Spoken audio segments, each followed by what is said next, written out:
So I'm sure by now I've all heard the announcement from Dangote Refinery. So in this video, I'm going to explain everything to you. I'll break it down. You understand how it affects you, whether the price of petrol is going to go up or down, and whether Dangote is really building a monopoly. Now, if you have not already heard the news, I'll just quickly summarize it. So some days ago, Dangote Refinery announced that starting in August, that they are going to roll out 4,000 gas-powered petrol delivery trucks, right? That will be supplying petroleum products directly from the refinery to the filling stations. So basically cutting out the middleman. And a lot of people have been complaining. Petroleum marketers, they are protesting, they are on TV stations talking about how, complaining about how Dangote is building a monopoly.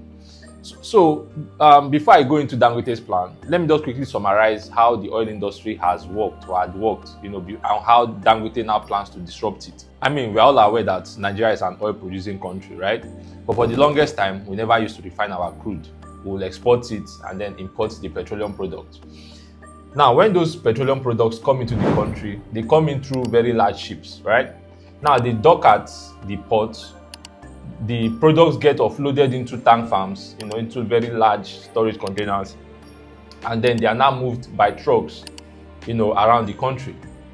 Now, we should be aware that Nigeria has limited port space, right? And most of the petroleum products that come into the country, they come in majorly through Lagos. Now, these ships, they come into Lagos, they deliver it into tank farms in Lagos. Tankers go pick it up and then deliver it. Now, I'm sure again we're also aware, because I'm talking to people that understand how this country works, right? There was something called subsidy. Now, what exactly was that subsidy? So the government was like, okay, we are importing these things. As at then, Nigeria was making a lot of money. Government says, see, we are making a lot of money. Yes, we are supposed to be refining these things, but as things are. So let us make these things cheaper for our people, right? So petrol is currently selling for 100 naira per liter. We are going to pay the balance of 15 naira, sell it to our people for 15 naira per liter, right? That was basically what subsidy was. Government paying the balance for Nigeria. And on top of that, remember I told you the ships put in the tank farm, from the tank farm to tankers, and then around the country. Now, those tankers, they leave Lagos ports, and go to 36 states in Nigeria. That costs money. Diesel costs in running those tankers, the drivers, security on the road, maintenance of those vehicles. So there was a transportation cost that was incurred, in delivering those products to other states outside Lagos. And it was unfair because, Lagos being close to the ports, petroleum products were cheaper here. But the further down you go away from Lagos, petroleum products became more expensive. So you had the situation where petrol is selling for 100 naira in Lagos, but in Bauchi, Borno, somewhere in the north or down south, is selling for 200 naira per liter. Then the government now came with another intervention called the Petroleum Equalization Fund.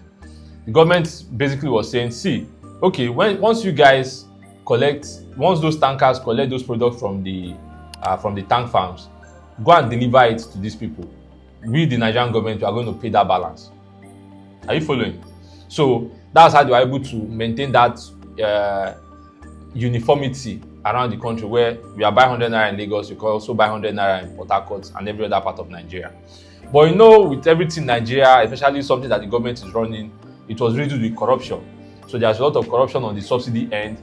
People will bring in maybe 1 million liters of petrol and declare that they brought in 5 million liters, right?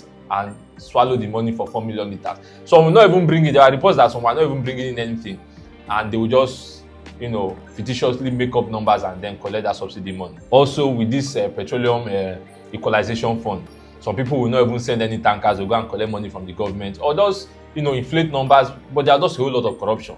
And around 2023, the government of Nigeria decided to end all these things. See, we cannot keep on paying this subsidy.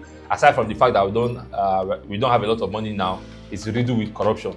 Same thing with the Petroleum Equalization Fund. And that's why currently you have a situation where petrol is selling for 800, 900 per liter in Lagos and selling for 1,000 plus in the north. Now, all these things are what Dangote has now come to solve. So Dangote, first of all, he set up his refinery. He said it doesn't make sense for an oil-producing country like Nigeria to be importing petroleum products. So he set up his refinery, $20 billion. Fantastic idea. But then he now started to face challenges. Remember, there was already a value chain from the ships to the tank farms to the tankers to Nigerians. So these guys have been doing business for so many years, and then comes this Alhaji that says, you guys should come and buy from me. But, let me not put insinuations here, but there are reports that there are a lot of conflicts, that these people were demanding things from Alhaji that he wasn't willing to give them, right? So they decided to frustrate his business. They were not sending trucks to go and deliver, go and collect petroleum products from his refinery, and a lot of other complaints that were coming out. And this was what now led Alhaji to go and order 4,000 trucks. He said, since you guys want to mess with me, let's play that game. Dangote is saying, see, filling stations in Nigeria, you don't need to bother about trucks, right? Just stay in your filling stations. If you order at least 500,000 liters from me, I'll bring it to your filling station for free. You're not paying anything. I'll bring it to you for free. And for buying that 500,000 liters, I'll give you an additional 500,000 liters on credit, right? With a bank guarantee. Remember, aside from the subsidy, there is that transportation cost. So Dangote now has basically done that work of the Petroleum Equalization Fund, because he has now created a system where petroleum prices will be equal, will be constant around Nigeria, because he's eliminating that transportation cost. And I'm sure that's why he made it gas powered. He imported gas powered trucks, because research shows that they are kind of cheaper, especially for larger vehicles. Are you following me? I hope I was not all over the place. So this is the issue on ground. But then, as good as this plan is, there are people saying that, see, Dangote is creating a monopoly, right? I mean, only you're refining. We're even hearing reports that he has a exploration license. So there's a situation where Dangote will be, bringing out the crude oil. Dangote will refine it, and Dangote will be delivering it. And maybe in the future, Dangote will have his own filling station. Do you understand? So people are saying this man is just too big to, be handling all these things alone. Again, they're also complaining that Dangote is going to put a lot of people out of jobs, because, like I said, there was already an existing value chain. The ships, the guys that work at the tank farms, and the trailer drivers and whatnot, right? So Dangote is basically, shutting down all those things. And these guys are saying something needs to be done about it. So is Dangote right or wrong? I would say in this case, I'm on Dangote's side. And I'm sure this is going to come as a surprise to people, especially if you've been following me for a while. Because if you've been following me, you know that that period where Dangote was fighting, trying to establish the refinery, I seem to be against him. But of a truth, I was not against him. I was just for the market. I said, listen, because what Dangote was asking for then was that, see, my refinery is about to come on stream. Federal government, please ban importation of petroleum products so that Nigerians come and buy from me. And I said, it doesn't work that way. It's not fair, right? Let the market be open. And if Dangote has good business practices, if his business is actually viable, he will be able to run these people out of the market. And that's exactly what he has done. I believe that if the government had, just handed the industry over to him, we wouldn't have seen all these innovations that have been coming out. Even before now, that time it started, there were a lot of bonanza. Dangote was marketing petrol like he was marketing crayfish. Every day we are seeing new announcement. Okay, petrol is this price. Come and buy 2 million liters. Blah blah blah. The guy was just pushing the business, and I believe that this was this happened because of this competition. He knew that if he didn't innovate, if he didn't get creative with his marketing and with the business, these guys were going to defeat him, and this was what pushed him to be creative, and that is the benefit. That's the benefit we are seeing today. So I was not against Dangote. I was just for the market. I said, let the market be open, right? And may the best man win. So in that regard, Dangote won. But is Dangote a monopoly? Yes, he is. People say that how can it be a monopoly? It's not stopping anybody from going to create a refinery or build a refinery. There are other smaller refineries coming up. BU is building, Aradel is building. All these other guys are building. So how exactly is Dangote a monopoly? A monopoly does not mean that you are the only player. A monopoly is that you are the major player in an industry that it is hard for other players to come into. How easy is it for anybody to get $20 billion to build a refinery? Right? So the barrier to entry is very high, and you are not the major player. So it is a monopoly. There's no other word about it. Go to the English dictionary and check what monopoly is. It does not mean that you're the only player. If you are the biggest in the market, right, that is difficult for other people to get into, then you're a monopoly. But is that bad? I personally don't think so.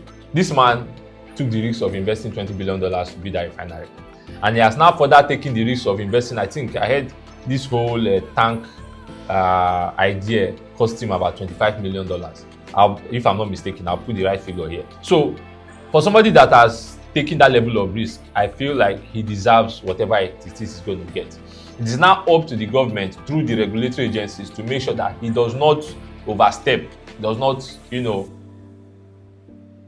because I foresee a situation where basically Dangote wants to run out this market out of business.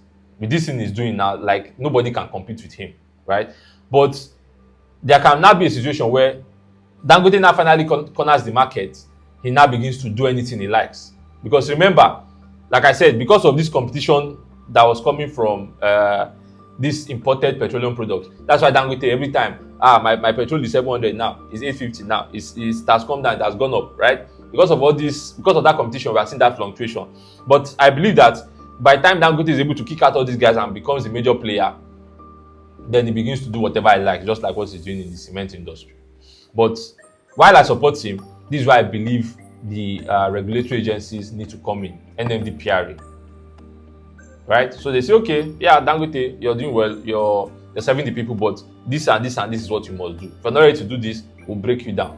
Okay, you see this supply chain business you're doing, take it out of the Dangote group, let another person run it, or just something, right? So the government, that's where the government needs to step in. But I believe that Dangote has earned, what he gets.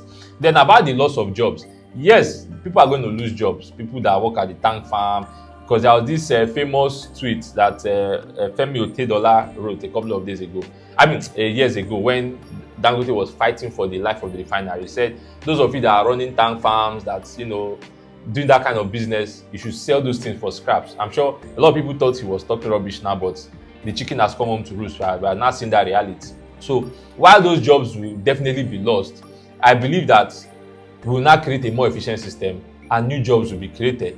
Like this 4,000 trucks Dangote is bringing. He's going to hire Nigerian drivers. He's going to hire technicians that work on those things. And I also heard that he's also building like gas I don't understand that part of the business, but like gas stations basically, that would service those trucks, right? So people are going to work there, and I mean it's creating jobs. Whether or not it's equal or more than what is being lost, I don't know. But I'm all for innovation. It's just like people complain about AI. They're saying that AI is going to take our jobs. So are you saying that we should abandon the benefits of AI so that people can be doing redundant jobs? No. AI definitely will take people's jobs, but it will make some people more efficient in their jobs. So that's what we are seeing with the Dangote Refinery.